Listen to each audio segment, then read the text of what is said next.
ဗုဒ္ဓဒေသနာနဲ့ယနေ့ကဘာဘုရားမြတ်စွာ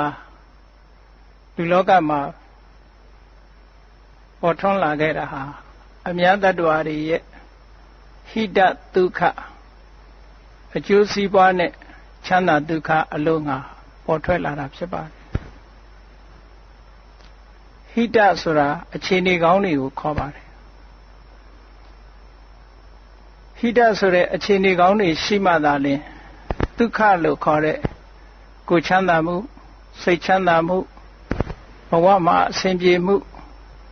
ဘဝတန်ရာကလွတ်မြောက်မှုဆင်းရဲဒုက္ခတွေကိုကျော်လွှားနိုင်မှုဆိုတဲ့အကျိုးတရားတွေရနိုင်မှာပါဟိတဆိုတာအကြောင်းတရားနဲ့ဒုက္ခဆိုတာအကျိုးတရားအကြောင်းတရားနဲ့အကျိုးတရားနှမျိုးစုံဖြစ်ပေါ်စေမှသာလျှင်တည်မြဲတဲ့ချမ်းသာဒုက္ခဆိုတာဖြစ်နိုင်ပါတယ်အခြေအနေကောင်းတွေမရှိဘဲနဲ့ချမ်းသာဒုက္ခရရှိနိုင်တယ်ချမ်းသာဒုက္ခတည်ရှိနိုင်တယ်ဆိုတာမဖြစ်ပါဘူးဒါကြောင့်မို့လို့ဘုရားမြတ်စွာပွင့်ပေါ်လာတာနဲ့ပတ်သက်ပြီးတော့အထာယဟိတယဒုက္ခယဒေဝမနုဿာနံမြတ်စွာဘုရားဟာတတ္တဝါတွေရဲ့အကျိုးအတွက်တတ္တဝါတွေရဲ့အခြေအနေကောင်းတွေရရှိဖို့အတွက်တတ္တဝါတွေကိုယ်စိတ်နှပြချမ်းသာရေးအတွက်မြတ်စွာဘုရားပွင့်လာတယ်ပွင့်လာပြီးတဲ့ဟောကြားတဲ့တရားတွေဟာလည်းပဲအခြေအနေကောင်းတွေကိုဖြစ်ပေါ်စေပြီးဒုက္ခလို့ဆိုတဲ့ကိုယ်ချမ်းသာမှုစိတ်ချမ်းသာမှုတွေကိုဖြစ်ပေါ်စေတာပါဘုရားမြတ်စွာရဲ့ဒေသနာတော်တွေဟာလူဘဝလူလောကမှာရရှိချတဲ့ပုဂ္ဂိုလ်တွေအခြေအနေကောင်းတွေကိုဖြစ်ပေါ်စေပြီးမှချမ်းသာဒုက္ခကိုရရှိစေတဲ့တရားမျိုးဖြစ်ပါတယ်38ဖြာမင်္ဂလာတရားတော်ဆိုတာမင်္ဂလာဆိုတာကောင်းကျိုးချမ်းသာတွေအရာရာမှာအောင်မြင်မှုတွေဘယ်ကိစ္စမှမဆိုအရှုံးမရှိပဲနဲ့အရာရာအောင်မြင်တာဒါကြောင့်မို့မင်္ဂလာတုတ်ထဲမှာသဗ္ဗထသုထိန်ခိသန္တိသဗ္ဗထမပရာဇိတာသဗ္ဗထမပရာဇိတာဘယ်ကိစ္စမှဆိုမရှုံးဘူးအောင်မြင်နိုင်တယ်သဗ္ဗထသုထိန်ခိသန္တိအရာရာမှာချမ်းသာဒုက္ခရနိုင်တယ်လို့ဒါမင်္ဂလာရဲ့အကျိုးတရုပ်ကိုဖော်ပြတာပါထိုကဲ့သို့အရာရာအောင်မြင်ဖို့နဲ့အရာရာချမ်းသာဖို့ဆိုတာ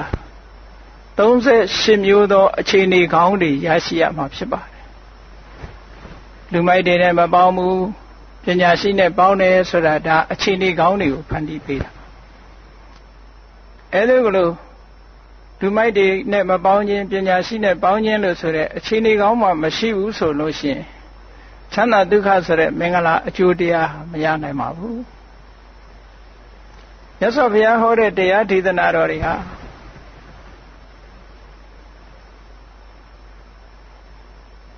တန်လျာဝကလွတ်ပြီးတော့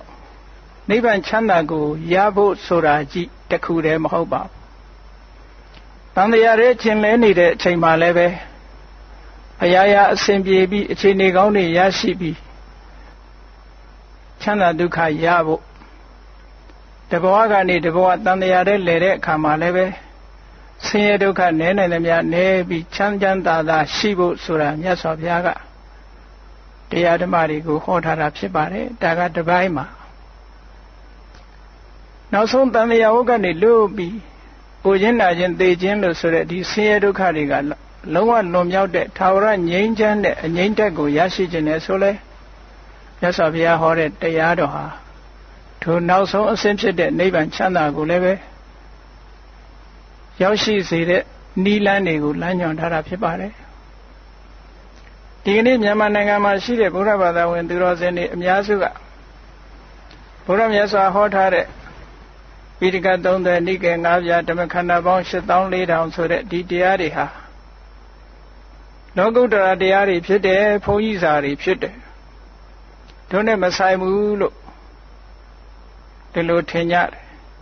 မြတ်စွာဘုရားဟောတဲ့တရားတွေဟာလောကုတ္တရာကိုဥတည်တာမှန်တော်လဲပဲလောကမှာနေထိုင်ရေးအတွက်စီးပွားရေးလူမှုဆက်ဆံရေးနိုင်ငံရေးဆိုတာလို့လောကမှာအစဉ်တပြေရှိဖို့နိလန်အမျိုးမျိုးကိုမြတ်စွာဘုရားဟောထားခဲ့တာပါဒါကြောင့်မို့ပိဋကတရားတော်တွေဟာနိဗ္ဗာန်ရောက်ကြောင်းတရားကြီးမဟုတ်ပါဘူးနိဗ္ဗာန်မရောက်ခင်စัจ जा တန်တရားမှာလဲနေတဲ့အချိန်စီးပွားဘယ်လိုရှာရမလဲကိုချင်းတရားကောင်းအောင်ဘယ်လိုလုပ်ရမလဲ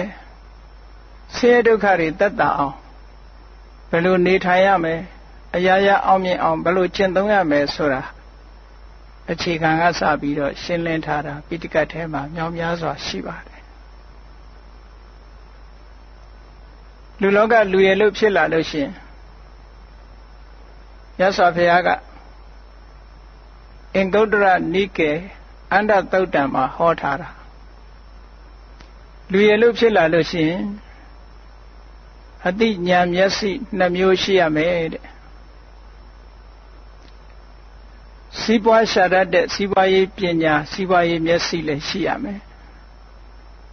ဒါကမျက်စိတစ်လုံးကိုချင်းတရားနဲ့ပတ်သက်ပြီးအကောင်းအဆိုးအကြောင်းအကျိုးခွဲခြားသိတတ်တဲ့ဓမ္မမျက်စိလည်းရှိရမယ်လောကလူသားတွေဟာမျက်စိနှလုံးရှိမှပြည့်စုံတယ်လို့ပဲလူဘဝရလာလို့ရှိရင်လည်းပဲဒီပညာမျက်စိ2မျိုးရှိရမယ်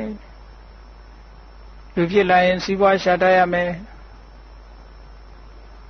ကိုချင်းတရားကောင်းအောင်ကျင့်သုံးတတ်ရမယ်ဓမ္မပြည့်စုံတဲ့လူဘဝ ideal person လို့အကောင်းဆုံးလူသားတစ်ယောက်ဖြစ်ဖို့အတွက်မြတ်စွာဘုရားလမ်းညွှန်ထားတာပါစီးပွားရေးမျက်စိဆိုတာမရသေးတဲ့စီးစိမ်ဥစ္စာတွေရအောင်ရပြီးသားစီးစိမ်ဥစ္စာတွေတိုးပွားအောင်လုပ်တဲ့နည်းပညာတွေကို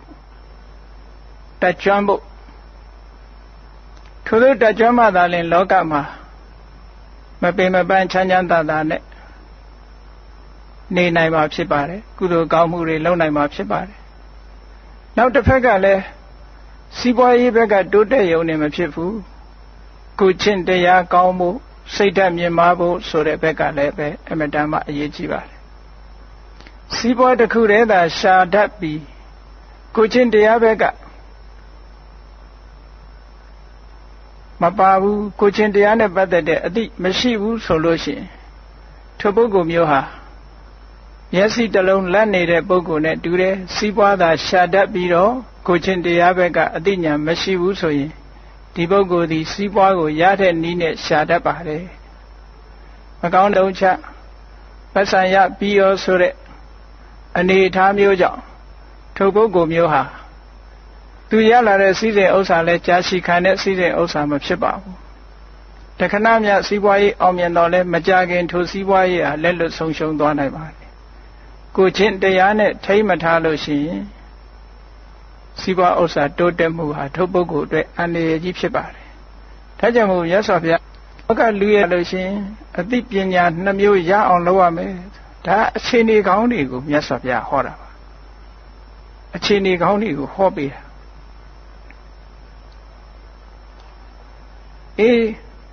ဒီဘဝမှာလည်းပဲချမ်းသာဒုက္ခတွေရဖို့ဆိုတဲ့အကြောင်းတရားတွေနဲ့ပတ်သက်ပြီးတော့လေမြတ်စွာဘုရားကစီးပွားရေးနဲ့ပတ်သက်ပြီး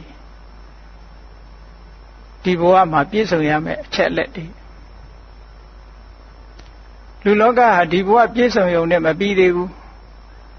လူတွေမှာဘဝတန်တရားဆိုတာရှိနေသည့်အတွက်ကြောင့်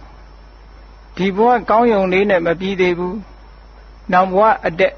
အနာဂတ်ဆိုတာလဲထည့်သွင်းစဉ်းစားပြီးပြင်ဆင်သင့်တယ်ဒါကြောင့်မို့လို့နောင်ဘဝကောင်းဖို့အတွက်လည်းပဲခုနေကကြိုးကြိုးတင်းတင်းပြင်ပြင်ဆင်ဆင်ဆိုတာရှိရပါတယ်စီးပွားရေးနဲ့ပတ်သက်တော့မှပဲအခုခေတ်အနာဂတ်မျှော်မှန်းချက်တွေနဲ့စီမံကိန်းကြီးတွေချပြီးတော့ဆောင်ရွက်ကြရတာထို့တူပါပဲကိုယ့်ရဲ့ဘဝမှာဒီဘဝတစ်ခုတည်းအောင်မြင်လို့မဖြစ်ပါဘူး နောက်ဘဝအတွက်လည်းပဲညွှန်လင်းချက်နဲ့စီမံကိန်းတွေထားဖို့လိုအပ်ပါသေးတယ်ဘုရားမြတ်စွာလက်ထက်တော်အခါကာလတုန်းကကောလိယတိုင်ကက္ကရပတ္တဆိုတဲ့မြို့မှာမြတ်စွာဘုရားရောက်နေတဲ့အချိန်ပိုင်းလေးမှာအဲဒီကက္ကရပတ္တကဒီကသာနုဆိုတဲ့အမျိုးသားဥဆောင်ပြီးတော့ဘုရားမြတ်စွာထံလာရောက်ချင်းကပ်ကြတယ်သူတို့ကမြတ်စွာဘုရားကိုလျှောက်တယ်အရှင်ဘုရားတပည့်တော်တို့ဟာအိမ်တော်ရသားမိသားစုနဲ့ပျော်ပျော်ရွှင်ရွှင်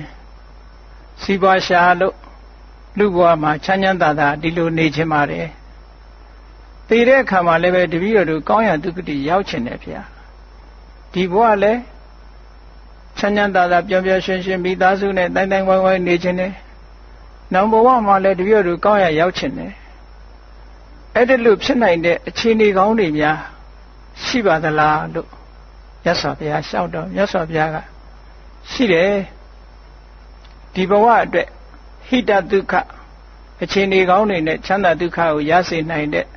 အချက်၄မျိုးရှိတယ်နောက်ဘဝအတွက်လည်းပဲ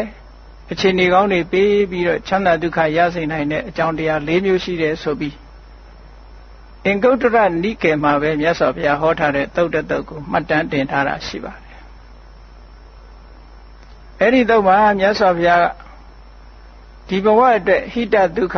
အခြေအနေကောင်းတဲ့ချမ်းသာဒုက္ခရစေတတ်တဲ့အချက်ကတော့နံပါတ်1ဥဋ္ဌာဏတံပရာကိုလုပ်တဲ့လုပ်ငန်းနဲ့ပတ်သက်ပြီးတော့ကြိုးကြိုးစားစားလုပ်ဖို့ကြိုးကြိုးစားစားလုပ်ကြရမယ်အဲ့ဒီဥဋ္ဌာဏတံပရာတက်တက်ကြွကြွကြိုးကြိုးစားစားလုပ်တယ်ဆိုတဲ့နေရာမှာမြတ်စွာဘုရားကထပ်ပြီးတော့ရှင်းထားတယ်ကြိုးစားတိုင်းရသလားလို့ဆိုတော့ကြိုးစားတိုင်းမရနိုင်ဘူးကြိုးစားတယ်ဆိုတဲ့အချက်ထဲမှာဘာတွေပါတော့လို့ဆိုလို့ရှိရင်တက်ခလုပ်ငန်းကျွမ်းကျင်မှုရှိရမယ်အနလတဆွဲကောင်းမှုရှိရမယ်ဥပါယဝိမာန်တနီးပညာရှိရမယ်ကြိုးစားမှုရှိုံတစ်ခုတည်းနဲ့တော့မရဘူးကြိုးစားမှုဆိုတဲ့အထက်မှာအရေးကြီးတဲ့အချက်၃ချက်ပါတယ်ရေးကြီးတဲ့အချက်၃ချက်ကလုပ်ငန်းကျွမ်းကျင်မှုကျိုးတော့ကြိုးစားတယ်လုပ်ငန်းမကျွမ်းကျင်ဘူးမအောင်မြင်နိုင်ပါဘူးကျိုးတော့ကြိုးစားတယ်ဆွဲမကောင်းဘူးမအောင်မြင်ဘူးကျိုးတော့ကြိုးစားတယ်ဤပညာကနှိမ့်ကျနေတယ်စီမံခန့်ခွဲနိုင်တဲ့စွမ်းအားတွေမရှိဘူးဆိုလို့ရှိရင်လည်းမအောင်မြင်ဘူးတဲ့ဒါလွန်ခဲ့တဲ့နှစ်ပေါင်း2500ကျော်ကမြတ်စွာဘုရားကစီးပွားရေးနဲ့ပတ်သက်ပြီးတော့အောင်မြင်ဖို့နည်းလမ်းတစ်ခုပေးထားတာပါဒါမြတ်စွာဘုရားဟောတဲ့ပိဋကတ်တော်တွေထဲမှာပါတဲ့တရားပါလုပ်ငန်းကျွမ်းကျင်မှုဆွဲကောင်းမှုနည်းပညာအဲ့ဒီ၃ရပ်ပေါင်းစပ်ထားတဲ့ကြိုးပမ်းအားထုတ်မှုဆိုတာရှိရမယ်တဲ့နောက်တစ်ချက်ကအာရခတံပရာထိမ့်သိမ်းဆောင်ရှောက်မှုလောကမှာစီးပွားဥစ္စာတွေရလာလို့ငွေကြေးဒနာမြောင်များစွာကုန်ပစ္စည်းတွေထုတ်လုပ်လို့မြောင်များစွာထုတ်နိုင်တယ်သို့တော့မထိမ့်သိမ်းဘူးဆိုရင်အလေအလွင့်တွေများပြီးတော့စီးပွားဥစ္စာတိုးသင်းတဲ့လောက်မတိုးဘူးဒါကြောင့်မို့လို့ထိမ့်သိမ်းဖို့နည်းပညာအလုံးလုံးပြီးရလာတဲ့ပစ္စည်းကိုရေကြောင့်မပြည့်စည်အောင်မီးကြောင့်မပြည့်စည်အောင်ပစ္စည်းကိုဖျက်ဆီးတတ်တဲ့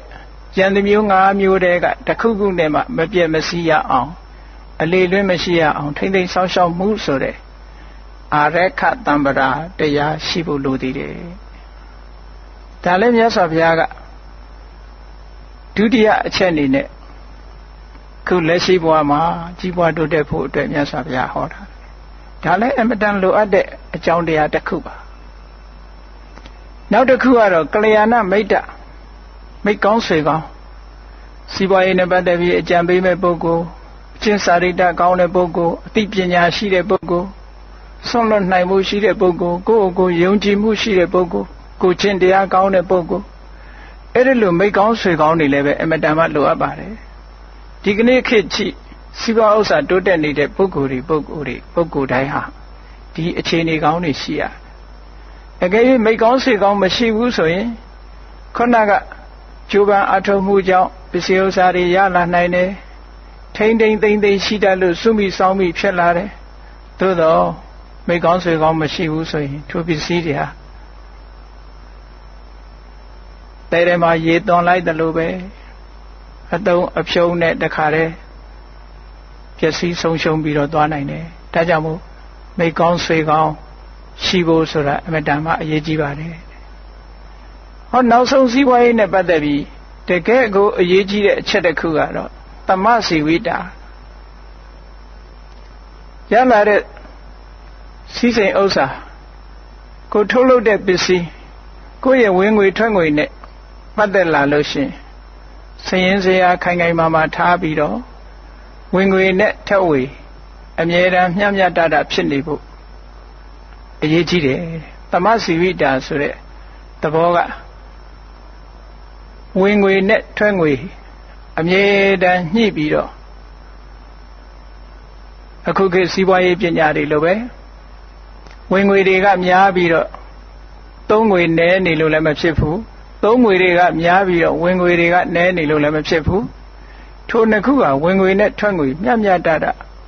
သုံးတတ်ဖို့တဲ့ဒါကြောင့်မို့ဒီကနေ့ခေတ်စီးပွားရေးပညာရပ်တွေဟာလည်းပဲဒါအဓိကထားကြတာပဲဝင်ငွေထွက်ငွေညှိပြီးတော့ဆောင်ရွက်တာဒါကြောင့်မို့ဘတ်ဂျက်စရင်းတွေဘာတွေရှင်းနေဆိုတာဒီသမစီဝိတာကိုပြောတာပါဝင်ငွေကဘယ်လောက်ရှိနေတယ်ထွက်ငွေကဘယ်လောက်ရှိတယ်လူငွေကဘယ်လောက်ပြနေတယ်ပုံငွေကဘယ်လောက်ပြနေတယ်ဟောမြတ်စွာဘုရားကလွန်ခဲ့တဲ့နှစ်ပေါင်း2500ခရဲဟောဒီအချက်ကြီး၄ချက်ကဒီအချက်ကြီး၄ချက်ကျိုးပန်းအထုံးမှုဆောင်းလျှောက်ထိမ့်သိမ့်အလေလွင့်မရှိအောင်ထိမ့်သိမ့်မှုမိကောင်းဆွေကောင်းရှိမှုဝင်ငွေထွက်ငွေမျှသုံးစွဲမှုဆိုတဲ့ဒီအချက်ကြီး၄ချက်ဟာဘယ်ပုဂ္ဂိုလ်ပဲဖြစ်ဖြစ်ဗုဒ္ဓဘာသာဝင်မမဟုတ်ဘူးဒီစည်းကမ်းချက်အတိုင်းလိုက်နာပြီးဆောင်ရွက်မယ်ဒီအခြေအနေကောင်းတွေတိုင်းစီးပွားရေးကိုဆောင်ရွက်ကြမယ်ဆိုလို့ရှိရင်ဘယ်ပုဂ္ဂိုလ်ပဲဖြစ်ဖြစ်စီးပွားရေးကတိုးတက်လာမှာပဲမတိုးတက်တော့အများကြီးမတိုးတက်တော့ပျက်စီးမသွားနိုင်ဘူးဒါဒီဘဝမှာကောင်းတဲ့အခြေအနေတွေနဲ့ကောင်းတဲ့ချမ်းသာဒုက္ခကိုပေးစွမ်းနိုင်တဲ့အချက်၄ချက်ပဲတမလွန်ဘဝအတွက်ကတော့တမလွန်ဘဝအတွက်ဆိုတာဒီဘဝကလုပ်တဲ့ဟာပါအဲဒီတမလွန်ဘဝအတွက်ရှိတဲ့ရှိလိုက်တဲ့အည်သွေးတွေကတော့တခြားမဟုတ်ဘူးဓမ္မနဲ့ပတ်သက်တဲ့အသိဉာဏ်ခုနကပြောခဲ့တဲ့လူလို့ဖြစ်လာလို့ရှိရင်စီးပွားရှာတတ်တဲ့မျက်စိရှိရမယ်ကိုချင်းတရားနဲ့ပတ်သက်တဲ့သိတဲ့မျက်စိရှိရမယ်ဒီနှစ်ခုရှိရမယ်ကိုချင်းတရားနဲ့ပတ်သက်လာလို့ရှိရင်နံပါတ်1ကိုချင်းတရားကောင်းရမယ်လို့ဆိုလို့တယ်ကိုချင်းတရားကောင်းရမယ်နံပါတ်2ယုံကြည်ချက်ရှိရမယ်ယုံကြည်ချက်ဆိုတာဘာသာတရားနဲ့ပတ်သက်ပြီးတော့ဘုရားမြတ်စွာရဲ့ဒီနေရာမှာတော့မြတ်စွာဘုရားဟောထားတဲ့တရားထဲမှာဘုရားမြတ်စွာရဲ့မှန်ကန်စွာသိတဲ့အသိဉာဏ်ကိုလက်ခံယုံကြည်လို့မြတ်စွာဘုရားသွန်သင်ဆုံးမသမျှကိုလေးစားလိုက်နာမှုယုံကြည်မှုရှိရမယ်ယုံကြည်မှုရှိသလိုကိုချင်းတရားကောင်းရမယ်နံပါတ်3ဆွတ်လွတ်နိုင်မှုရှိရမယ်လူဟာမိမိရလာတဲ့အခွင့်အရေးကိုကိုယ်က society နဲ့နေတာဖြစ်သောကြောင့်ရလာတဲ့အခွင့်အရေးတစ်ခုကိုတယောက်တည်းမသုံးပဲကိုတယောက်တည်းမခံစားပဲမိမိပတ်ဝန်းကျင်နဲ့မျှဝေခံစားတတ်ဖို့ဒါကိုစာကတံပရာလို့ခေါ်တယ်ကိုရလာတဲ့အခွင့်အရေးတွေဟာကိုနဲ့တန်းတူဘယ်အခွင့်အရေးကိုမှကိုတယောက်တည်းကိုသိမ့်ပိုက်ထားတာမျိုးမရှိပဲအားလုံးလောကလူသားတွေနဲ့မျှဝေခံစားတတ်တဲ့စာကတံပရာမျိုးရှိရမယ်နောက်တစ်ခုကပညာအကြောင်းအကျိုးအကောင်းဆိုခွဲခြားသိတာကအစလောကမှာရှိတဲ့သဘာဝတရားတွေဟာဘယ်ဟာမှမမြဲဘူးဆိုတာကိုသိရှိနားလည်ထားတဲ့ပညာမျိုး အဲ့တော့အချင်းချုပ်ပြောလိုက်လို့ရှိရင်တတ္ထတံ္ပရာယုံကြည်မှုရှိရမယ်သီလတံ္ပရာကိုချင်းတရားနဲ့ပြည့်စုံရမယ်စာဂတံ္ပရာမျှဝေခံစားဖို့ကိုယ့်ရဲ့ကိုယ်ပိုင်တဲ့ပစ္စည်းကိုစွန့်လွတ်ပြီးအများနဲ့မျှဝေခံစားနိုင်မှုစွန့်ကြဲတတ်မှုရှိရမယ်ပညာတမ္ပရာအသိပညာရှိရမယ်လို့ဟောဒီအကြောင်းတရား၅ပါးဟာဒါအကြောင်းတရား၄ပါးဟာဟိတကောင်းကျိုးချမ်းသာတွေကိုဖော်ဆောင်ပေးနိုင်တဲ့အခြေအနေကောင်းတွေလို့ခေါ်တယ်အဲ့ဒီအခြေအနေကောင်း၄မျိုးရှိနေလို့ရှိရင်ဒုက္ခလို့ဆိုတဲ့အရာရာမှာအစဉ်ပြေမှုကိုချမ်းသာမှုစိတ်ချမ်းသာမှုဆိုတာတွေဖြစ်ပေါ်လာမှာပါဟိတမရှိပဲဒုက္ခဆိုတာမရနိုင်ပါဘူးဟိတမရှိပဲနဲ့ဒုက္ခဆိုတာမတည်မြဲပါဘူးဒါကြောင့်မို့ဒီစကားလုံးနှစ်ခုဟာအမြဲတမ်းတွဲပြီးတော့ဘုရားမြတ်စွာတရားတွေထဲမှာလာတယ်ဟိတာယဒုက္ခယခြေနေကောင်းတွေရှိရမယ်ထိုအခြေအနေကောင်းတွေကြောင့်ဖြစ်ပေါ်လာမဲ့ချမ်းသာဒုက္ခတွေရရှိနိုင်တယ်ဒီလိုဘုရားမြတ်စွာရဲ့ပိဋက30နိကေ9ပြဓမ္မခန္ဓာထဲမှာလောကလူဘဝရရှိလာတဲ့ပုဂ္ဂိုလ်တိုင်းလိုက်နာကျင့်သုံးရမယ့်အချက်တွေအများအပြားဖော်ပြထားတာတွေ့ရလို့ဘုရားဘာသာဝင်သူတော်စင်တွေအနေနဲ့ဘုရားဟောတဲ့တရားအတိုင်းလိုက်ပြီးစီးပွားရေးကိုဆောင်ရွက်ကြမယ်ဆိုလို့ရှိရင်စီးပွားဘက်ကလည်းတိုးတက်နိုင်ပါတယ်လူမှုရေးပဲဆောင်ရွက်ကြမယ်ဆိုရင်လည်းပဲလူမှုရေးဘက်ကတိုးတက်ကြတယ်တော်တော်များများကဗုဒ္ဓမြတ်စွာရဲ့ဗုဒ္ဓဘာသာဝင်ဖြစ်ပေမဲ့လို့ဗုဒ္ဓဟောကြားတဲ့တရားနဲ့ပတ်သက်လာလို့ရှိရင်အစစ်မြင့်တဲ့ဘက်ကိုသိပြီးတော့ကြည့်ပြီးတော့မြတ်စွာဘုရားအိဋ္ဌဒုက္ခအနတ္တစသဖြင့်ဟောတယ်တန်တရားညီငွေဖို့ရဟောတယ်ဆိုဒုက္ခသစ္စာ၄ပါးထဲမှာဆိုရင်ဒုက္ခသမုဒယဆင်းရဲမှုကိုဥတည်ဟောတယ်ဆိုတော့မြတ်စွာဘုရားရဲ့တရားကိုတချို့အထင်မြင်လွဲတဲ့ pessimism လို့အဆိုးမြင်ဝါဒလို့ဒီလိုတောင်အထင်မြင်လွဲကြတာရှိတယ်မဟုတ်ပါဘူးတန်တရားဝကလွတ်မြောက်ဖို့အတွက်တွေ့တာမှုကိုပယ်ဖို့ရာကဒီနည်းလမ်းပဲရှိပါတယ်တန်တရားထဲမှာအစဉ်တပြေနေဖို့ရာအတွက်မြတ်စွာဘုရားဟောထားတဲ့တရားတွေမြောက်များစွာရှိတယ်လူမှုရေးနဲ့ပတ်သက်လာလို့ရှိရင်လေမြတ်စွာဘုရားဟောထားတာသင်္ကာလောဝါဒသုံးပါအလုံးရှင်နဲ့အလုံးသမားဆက်ဆံရေးမိသားစုအတွင်းဆက်ဆံရေးတဦးနဲ့တဦးပေါင်းသင်းဆက်ဆံရေးဆိုတာတွေမြတ်စွာဘုရားဟောထားတယ်ခုနစီးပွားရေးနဲ့ပတ်သက်တဲ့အချက်လက်တွေဟာကြီးပွားတိုးတက်နေတဲ့ပုဂ္ဂိုလ်တွေကြီးပွားတိုးတက်နေတဲ့နိုင်ငံတွေကြီးပွားတိုးတက်နေတဲ့ကုမ္ပဏီတွေမြတ်စွာဘုရားဟောတဲ့တရားကိုမသိတော်လဲပဲမြတ်စွာဘုရားဟောထားတဲ့အချက်လက်တွေနဲ့ပြည့်စုံတယ်လို့ပြောနိုင်ပါတယ်သူတို့မှာဥဋ္ဌာဏတမ္ပရာရှိတယ်လုပ်ငန်းကျွမ်းကျင်တယ်နည်းပညာကောင်းတယ်ကြိုးစားတယ်ဟောဒီအချက်လက်တွေကညင်းလို့မရတဲ့အချက်လက်တွေပဲသူတို့မှာအာရခတမ္ပရာရှိတယ်အလေလွင့်မရှိအောင်ထိန်းတတ်သိမ့်တတ်တယ်မိကောင်းဆွေကောင်းတွေရှိတယ်စီးပွားရေးအကြံပေးမဲ့ပုဂ္ဂိုလ်တွေအကျင့်ကောင်းတဲ့ပုဂ္ဂိုလ်တွေဟောတမစီဝိတာလို့ဆိုတဲ့ဝင်ငွေထွက်ငွေစီးပွားရေးကျမ်းကျင်တဲ့ပညာရှင်တွေဟောဒီအချက်နဲ့တွေနဲ့ပြည့်စုံလို့စီးပွားရေးတိုးတက်တာပါဘုရားဟောကြားတဲ့အတိုင်းသာလိုက်နာဆောင်ရွက်ကြမယ်ဆိုရင်လောကမှာစီးပွားရေးဘက်ကလည်းစီးပွားရေးတိုးတက်နိုင်ပါတယ်လူမျိုးရေးဘက်ကလည်းပြဿနာတွေနည်းနိုင်သမျှနည်းပြီးတော့အဆင်တပြေဖြစ်နိုင်ပါတယ်ကောင်းတဲ့အခြေအနေတွေခြေနေကောင်းတွေအကြောင်းတရားတွေကိုမြတ်စွာဘုရားဟောထားတယ်အပရိဟာနိယတရားမပြတ်စည်းဝေးပါညီညီညွတ်ညွတ်စည်းဝေးပါညီညီညွတ်ညွတ်စည်းဝေးပြီးဆုံးဖြတ်ပါဆုံးဖြတ်ချက်အတိုင်းတညီတဲ့အကောင့်ထဲပေါ်ပါဆိုတာအခြေခံထားတာပါနောက်ဓမ္မပဒမှာကြည့်မယ်ဆိုလို့ရှိရင်မြတ်စွာဘုရားကနာဟိဝေရေနဝေရဏိတမ္မန္တိဒကုရသနာအဝေရေနသတမ္မန္တိဧတဓမ္မောတဏ္ဏန္တနောငြိမ်းချမ်းတဲ့ဤဟာမေတ္တာတို့တရားသာဖြစ်တယ်လို့ဟောဓမ္မပဒမှာမြတ်စွာဘုရားဟောထားတာရှိပါတယ်ဘုရားမြတ်စွာဟောထားတဲ့တရားဓမ္မအတိုင်းလိုက်နာမယ်ဆိုလို့ရှိရင်ကဘာကြီးကလည်းငြိမ်းချမ်းသွားမှာပါစီးပွားရေးတိုးတက်မှုလည်းဖြစ်နိုင်တယ်က ဘာကြီးငြိမ်းချမ်းမှုလည်းဗုဒ္ဓတရားတော်ကဖော်ဆောင်ပေးနိုင်တယ်စီးပွားရေးလူမှုရေးအလုံးအစဉ်တပြေဖြစ်ပြီးတော့ငြိမ်းချမ်းတဲ့ကဘာကြီးတစ်ခုဖန်တီးနိုင်ဖို့အတွက်ဘုရားမြတ်စွာဟောထားတဲ့တရားဒေသနာတော်တွေရှိပါတယ်။သို့သောဒီအခြေခံတရားတော်ဒေသနာတွေကို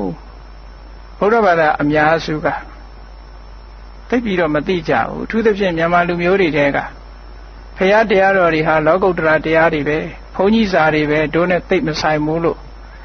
ဒီလိုစီးပွားရေးဘက်မှာဘုရားတရားတော်အတိုင်းအသုံးချရမယ်ဆိုတာအမတန်မှအသိနည်းကြပါတယ်။သိတဲ့ပုဂ္ဂိုလ်ရှိတောင်မှတချို့ကမသိုံနဲ့မကဘူးမြတ်စွာဘုရားဒီဗုဒ္ဓဘာသာတရားတော်တွေအတိုင်းလုပ်လို့ရှိရင်စီးပွားရေးမတိုးတက်နိုင်ဘူးလို့တောင်ဒီလိုထင်တာရှိတယ်။ဘုန်းကြီးတို့2000ပြည့်နှစ်ကဘုန်းကြီးတို့စီမှာလာပြီးတော့ PhD thesis ကိုရီးယားဘိက္ခုနီအမျိုးသမီးတဦးဟာဘုန်းကြီးတို့စီလာအကူအညီတောင်းပြီးတော့ PhD thesis လာလုပ်သွားတာရှိပါတယ်။သူနဲ့စကားဆက်မိလို့ပြောတော့သူတို့ကိုရီးယားမှာတဲ့သူတော်တော်များများအမြင်ရှိတယ်ဘုရားဘာသာဖြစ်လို့ရှိရင်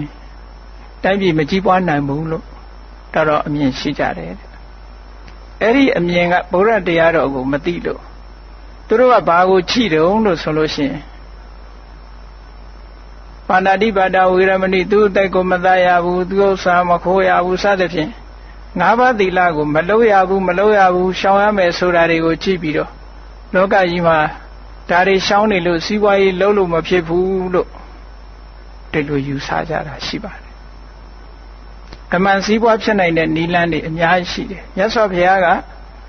မလုပ်ရဘူးလို့ပြောတဲ့ဟာကဝါရိတ္တလုပ်ရမယ်လို့ပြောတာကစာရိတ္တဝါရိတ္တသီလနဲ့စာရိတ္တသီလနှစ်မျိုးရှိတယ်မလုပ်ရဘူးဆိုတာတွေဒါရှေ့တန်းတင်ပြီးတော့လုပ်ရမယ်ဆိုတာတွေကြတော့မေ့ထားကြတယ်လှုပ်တဲ့နဲ့ဆိုခုနကြည့်အရခတမ္မရာဥဋ္ဌာဏတမ္မရာလုံလဝိရိယရှိရမယ်အရခတမ္မရာထိမ့်သိမ်းဆောက်ရှောက်မှုနဲ့ပြည့်စုံရမယ်ကလျာဏမိတ်တာမိကောင်းဆွေကောင်းတွေရှိအောင်ကြိုးစားရမယ်သမစီဝိတာဝင်ငွေထွက်ငွေမြတ်တအောင်သုံးဆွဲတတ်ရမယ်ဆိုတဲ့ဒီအခြေအနေကောင်းတွေလောက်ရမယ်ဆိုတာတွေနဲ့ပတ်သက်လာလို့ရှိရင်မေ့ထားကြတယ်အဲ့ဒါကြောင့်မို့လို့ဗုဒ္ဓတရားတော်ပေါ်မှာတချို့ကယနေ့ကဘာမှာအထင်မြင်လွဲနေတာလေးတွေရှိတယ်ဆိုတာသိရတယ်ဘုန်းကြီးတို့မြန်မာနိုင်ငံမှာဗုဒ္ဓဘာသာအများစုဟာခုနပြောတဲ့အတိုင်းလောကုတ္တရာစာတွေဘုန်းကြီးစာတွေလောကီကိစ္စနဲ့မဆိုင်ဘူးလို့ဒီလိုယူဆချက်တွေအများကြီးရှိနေပါတယ်တကယ်ကအဲ့လိုမဟုတ်ပါဘူးဘုရားမြတ်စွာရဲ့တရားတော်တွေမှာနှစ်ပိုင်းရှိတယ်တစ်ပိုင်းကတန်တရားထဲမှာဘဝတစ်ခုအနေတစ်ခုဘဝတစ်ခုရလာတဲ့အခါမှာအခြေအနေကောင်းတွေဖြစ်ပေါ်စေပြီးတော့ချမ်းချမ်းသာသာလူဘဝတစ်ခုဖြတ်သန်းနေထိုင်သွားဖို့တန်တရားတဘဝကနေပြီးနောက်တစ်ဘဝလဲပတ်တဲ့အခါမှာလည်းပဲတန်တရားလဲတဲ့အခါမှာလည်းပဲချမ်းချမ်းသာသာဒီလိုဖြစ်ဖို့အခြေအနေကောင်းတွေကိုမြတ်စွာဘုရားကဟောကြားထားတာဖြစ်ပါတယ်။နောက်ဆုံးမြည်သည့်ဘာသာတရားမှမပါတဲ့လုံးဝဒုက္ခတွေချုပ်ငြိမ်းရာကိုကျင့်တရားအသိပညာတရားကိုလည်းမြတ်စွာဘုရားကဟောထားတယ်။အဲ့ဒီတရားကဘာလဲလို့ဆိုလို့ရှိရင်ဝိပဿနာကျင့်စဉ်တရားပဲ။ဒါကလူလောကလူရလို့ဖြစ်လာတဲ့အခါဘဝပေါ်မှာတွေ့တာမှုဆိုတာရှိကြတယ်မိမိဘဝကိုတွေ့တာတယ်မိမိဘဝကိုတွေ့တာသည့်အတွက်ကြောင့်ကိုယ့်ရဲ့ပတ်ဝန်းကျင်ကိုတွေ့တာတယ်အဲ့တော့ထိုအတွေ့တာသည်ကိုယ့်ဘဝကိုလည်းတွေ့တာတယ်ပတ်ဝန်းကျင်ကိုလည်းတွေ့တာတယ်အဲ့ဒီအတွေ့တာတွေကဘာကိုဖြစ်စေသလဲလို့ဆိုရင်ဝေါရီလို့ဆိုတဲ့စိုးရိမ်မှုတွေတောကတွေကိုဖြစ်စေတယ်အတွေ့အတာရှိတဲ့နေရာမှာစိုးရိမ်မှုဆိုတာပေါ်လာတယ်အတွေ့အတာမရှိရင်စိုးရိမ်မှုမရှိပါဘူး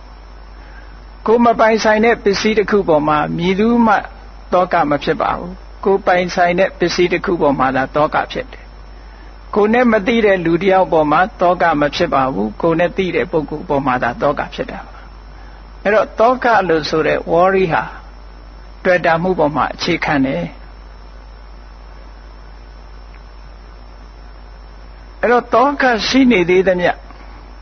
ညီသူမှစိတ်ချမ်းသာမှုဆိုတာအပြည့်အဝမရနိုင်ပါဘူးစိတ်ချမ်းသာမှုအပြည့်အဝရချင်လို့ရှိရင်တောကလို့ဆိုတဲ့ဒီတရားကိုဖယ်ရှားပြရမှာဖြစ်ပါတယ်တောကဆိုတဲ့တရားဟာလည်းပဲအတွေ့အတာမဖယ်ရှားဘဲနဲ့တောကကိုဖယ်ရှားဖို့ဆိုတာလုံးဝမဖြစ်နိုင်ပါဘူးတွေ့တာမှုဖယ်ရှားမှာဖြစ်ပါတယ်ဒါဖြင့်တွေ့တာမှုကိုဖယ်ရှားဖို့အတွက်ဘာလုပ်ရမလဲဆိုရင်သဘာဝတရားတွေကိုရှင်းရှင်းလင်းလင်းပြတ်ပြတ်သားသားမြင်တဲ့သမ္မာဒသနဆိုတဲ့သမ္မာဒိဋ္ဌိလို့ဆိုတဲ့ right understanding ဆိုတဲ့ထူးခြားတဲ့အသိဉာဏ်တစ်ခုရှိရမယ်အဲ့ဒီထူးခြားတဲ့အသိဉာဏ်ဝိပဿနာဉာဏ်လို့ခေါ်တာပါမှန်ကန်တဲ့အမြင်ရှိရသဘာဝတရားတွေကိုသူ့အတိုင်းမြင်တာသမ္မာဒသနမှန်ကန်တဲ့အတိုင်းမြင်ရမယ်ဆိုပါစို့အဘိဓမ္မာသဘာဝတရားတွေကဒါကိုရှင်းပြတာပါဒါတန်တရားဝကလွတ်ဖို့အတွက်လမ်းကြောင်းပဲလူဆိုတာငါရဲ့သူရဲ့တကယ်ဆန်းစစ်ကြည့်လိုက်လို့ရှင်မရှိဘူးယုံနဲ့နာနှမျိုးသာရှိတယ်အကြမ်းမြင်ပြောမယ်ဆိုရင်လူမှာရုပ်ခန္ဓာကိုယ်ကြီးရှိတယ်စိတ်ဆိုင်ရှိတယ် body နဲ့ mind ပေါ့အဲ့ဒီနှစ်ခုရှိတယ်အဲ့ဒီနှစ်ခုပေါင်းစပ်ပြီးတော့လှုပ်ရှားမှုတွေဖြစ်ပေါ်နေတယ်အဲ့ဒီနှစ်ခုစလုံးဟာဆိုင်ရာအကြောင်းတရားတွေပေါ်မှာတီးနေတာဖြစ်သည့်အတွက်ကြောင့် body လို့ဆိုတဲ့ရုပ်တရားကလည်းတစ်ခုတည်းမဟုတ်ဘူးအစုအဝေးနဲ့ပေါင်းစပ်ထားလို့ဖြစ်နေတာ mind လို့ဆိုတဲ့နာမ်တရားကလည်းတစ်ခုတည်းမဟုတ်ဘူးစုပေါင်းပြီးတော့ဖြစ်ပေါ်နေတဲ့အရာတစ်ခုဖြစ်တယ်ဒီရုပ်နဲ့နာမ်ဒီနှစ်ခုသည်အပြန်အလှန်ဆက်သွယ်ပြီးတော့လူတွေမှာလှုပ်ရှားမှုဖြစ်လာပြီးယောက်ျားသဏ္ဍာန်မိန်းမသဏ္ဍာန်တတ္တဝါသဏ္ဍာန်ဒီလိုထင်မြင်နေရထင်မြင်နေသည့်အတွက်ကြောင့်ဒါကငါလို့ထင်တယ်ဒါကသူလို့ထင်တယ်ဒါကယောက်ျားလို့ထင်တယ်ဒါကမိန်းမလို့ထင်တယ်ဟောဒီအထင်အမြင်တွေဟာတကယ်ထင်တဲ့အတိုင်းဟုတ်ကလားလို့တဘာဝတရားနဲ့ကြည့်လိုက်လို့ရှိရင်တဘာဝအသိဉာဏ်နဲ့ကြည့်လိုက်လို့ရှိရင်တကယ်ထင်တဲ့အတိုင်းမဟုတ်ပါဘူးသူတို့ဟာယုတ်တရားဟာယုတ်တရားတက်တက်ပဲဖြစ်ပါတယ်ငါလို့ပြောစရာမရှိပါဘူး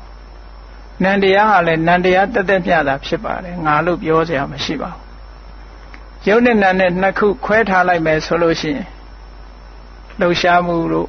ပြောဆိုမှုတို့ဒါတွေဟာအကုန်လုံးရပ်သွားမှာဖြစ်ပါတယ်အဲ့ဒါလို့ယုတ်နဲ့နံကိုခွဲခြားပြီးတော့သိမြင်လာတာဟာနာမရူပပရိစ္ဆေဒဉာဏ် analytical knowledge of mind and matter လို့ခေါ်တယ်အဲ့ဒီအသိဉာဏ်ဟာအဘိဓမ္မာကိုလေ့လာခြင်းဖြင့်အဲ့ဒီအသိဉာဏ်အခြေခံတွေကိုရနိုင်တယ်ထိုမှတစ်ဆင့်လက်တွေ့ဝိပဿနာကျင့်စဉ်တစ်ခုကိုကျင့်သုံးခြင်းဖြင့်လူဆိုတာတကယ်ကအခေါ်အဝေါ် concept အယူဆတရားသာဖြစ်တယ်တကယ်ကတော့အသေးစိတ်တစ်ခုစီခွဲခြားကြည့်လိုက်မယ်ဆိုလို့ရှိရင်လူဆိုတာမရှိတော့ဘူးယုတ်တရားနံတရားတက်တက်မျှတာဖြစ်တယ်လို့ဟောတယ်လို့မြင်သွားတာဟာဒါသမ္မာဒသနမှန်ကန်တဲ့အမြင်လို့ခေါ်ပါတယ်ဝိတ္တုဒ္ဓိမေမှာနာမရူပနာယာထာဝဒသနံဒိဋ္ဌိဝိတ္တုဒ္ဓိနာမနာယုတ်တွေကိုသူ့အရှိတိုင်းမြင်တာဟာဒိဋ္ဌိဝိတ္တုဒ္ဓိမှန်ကန်တဲ့အမြင်ဖြူစင်တဲ့အမြင်လို့ခေါ်ပါတယ်အဲ့ဒီဖြူစင်တဲ့အမြင်မှန်ကန်တဲ့အမြင်ကိုအခြေခံလိုက်လို့ရှိရင်ဒီယုတ်တရားနံတရားတွေဟာဘာကြောင့်ဖြစ်တယ်ဆိုတဲ့အကြောင်းတရားကိုသိမြင်တဲ့ပိစ္ဆယပရိက္ခဉာဏ်တွေဖြစ်လာနိုင်တယ်နာမရူပပရိစ္ဆေဒဉာဏ်နဲ့ပိစ္ဆယပရိက္ခဉာဏ်နှစ်ခုအခြေခံပြီးတော့ဆက်ပြီးလက်တွေ့ကျင့်သုံးသွားလိုက်မယ်ဆိုရင်မမြဲတဲ့သဘာဝတွေ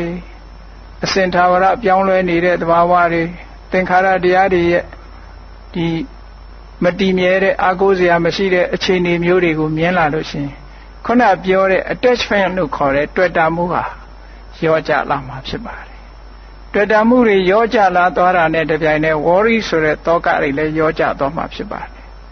သောကတွေရောကြသွားတာနဲ့တပြိုင်တည်းငြိမ်းချမ်းတဲ့စိတ်ချမ်းသာမှုငြိမ်းချမ်းတဲ့သဘာဝလေးဟာပြန်ပြီးတော့ပေါ်လာမှာပါအဲ့တော့မြတ်စွာဘုရားသခင်ကိုရောမြတ်ဒုတိယပိုင်းအနေနဲ့ဟောတဲ့ တန်တရားဝကထွမြောက်ရာလမ်းဆိုတာဝိပဿနာကျင့်စဉ်ဖြင့်မစ္စည်းမပฏิဝေဒလို့ခေါ်တဲ့ right understanding မှန်မှန်ကန်ကန်နားလည်ခြင်းထိုမှန်မှန်ကန်ကန်နားလည်ခြင်းဆိုတဲ့အခြေအနေကိုရောက်အောင် right thought မှန်မှန်ကန်ကန်စဉ်းစားတတ်ခြင်းဆိုတဲ့သမ္မာသင်္ကပ္ပ right effort ဆိုတဲ့သမ္မာဝါယာမမှန်မှန်ကန်ကန်နိလန္ဒကြစနစ်တကျကြိုးပမ်းအထောက်ခြင်းသမ္မာတတိ right mindfulness လို့ခေါ်တဲ့မှန်ကန်စွာတတိယမှုနဲ့သမ္မာသမာဓိ right concentration လို့ခေါ်တဲ့အာယုန်တစ်ခုတည်းပေါ်မှာမှန်ကန်တဲ့နိလန်းခြင်းနဲ့စူးစိုက်ခြင်းလို့ဆိုတဲ့ဒီမဲ့ခင်၅မျိုးဥဆောင်ပြီးတော့လှုပ်သွားလို့ရှိရင် right understanding ဆိုတာပေါ်လာမှာဖြစ်ပါတယ်။ထို right understanding ကသာလျှင်တန်တရားထဲမှာဖြစ်ပေါ်လာစေတတ်တဲ့ကိလေသာဆိုတဲ့အကြောင်းတရားတွေကံကိုဆက်ဖို့လုပ်နေတဲ့ကိလေသာဆိုတဲ့အကျိုးတရားတွေအကြောင်းတရားတွေဒါတွေကိုဖယ်ရှားပြစ်နိုင်မှာဖြစ်ပါတယ်ကိလေသာဆိုတဲ့အဆိုးတရားတွေဖယ်ရှားပြစ်လိုက်ခြင်းဖြင့်ကောင်းကံဆိုးကံဆိုတာတွေဟာလည်းပဲအကျိုးပေးနိုင်တော့မှာမဟုတ်တော့ပါဘူးထိုကံတွေအလုံးအကျိုးမပေးနိုင်တော့ဘူးဆိုလို့ရှိရင်နောက်ဆုံးအကြောင်းတွေပြတ်သွားရင်ဒုက္ခတွေဟာအကုန်လုံးချုပ်ငြိမ်းပြီးတော့ရဆိုင်သွားမှာဖြစ်ပါတယ်ဒါကိုပဲသာဝရငြိမ်းတဲ့အငြိမ်းတဲ့နိဗ္ဗာန်လို့မြတ်စွာဘုရားကဒုတိယပိုင်းမှာဟောတာပါနောက်ဆုံးတန်တရားထဲမှာနေရင်ချမ်းသာဒုက္ခရနိုင်တဲ့နိလန်းတွေနောက်ဆုံးမှာထိုချမ်းသာဒုက္ခရတဲ့ဆိုတောင်အိုခြင်းနာခြင်းသေခြင်းဆိုတဲ့ဒီဒုက္ခတွေကမလွတ်နိုင်ဘူးအဲ့ဒီအိုခြင်းနာခြင်းသေခြင်းဆိုတဲ့ဒီဒုက္ခတွေလွတ်မြောက်ရာဖြစ်တဲ့မဂ္ဂင်၈ပါးအကျင့်တရားကျင့်သုံးမှသာလျှင်လောကမှာရှိတဲ့ပြဿနာမျိုးစုံကလုံးဝချုပ်ငြိမ်းပြီးလွတ်မြောက်မှာဖြစ်ပါတယ်ဆိုတဲ့အကြောင်းကိုအားလုံးဗုဒ္ဓဘာသာဝင်သူတော်စင်တို့သည်ဗုဒ္ဓမြတ်စွာဟောထားတဲ့မြတ်ဗုဒ္ဓဒေသနာနှင့်ယနေ့ကဘာအကျိုးပြုနိုင်ပုံကိုအားလုံးမှတ်သားပြီးတော့ဗုဒ္ဓမြတ်စွာဟောကြားတော်မူတဲ့တရားအတိုင်းလိုက်နာကျင့်သုံးနိုင်ကြပါစေကုန်သတည်း